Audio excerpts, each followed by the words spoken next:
Hi guys! Kung naghahanap kayo ng app sa inyong mga Android phone na pwedeng makapag-generate ng passive income, panoorin nyo ang video na to. Yes, tama ang narinig nyo. Pwede kayong kumita dito nang walang ginagawa. Ito ang Aprop Earning App. Ito ay free lang at pwedeng i-download sa Play Store at App Store ng free. Sundan nyo lang ang steps na ito.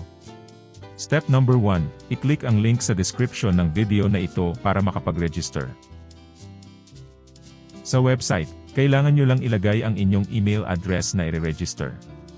Pagkatapos ay magsisend ito ng code sa inyong email para makumpleto ang inyong pag-register. Pagkatapos, ay kailangan nyo lang kumpletuhin ang inyong profile. Ilagay ang inyong username at profile image. Kung natapos mo na ito, ay automatic ka nang mag-i-earn ng UPT tokens basta nakakonect ang iyong device sa Wi-Fi o data. Makaka-earn ka na nang walang ginagawa. Kaya ano pang hinihintay mo? Register na!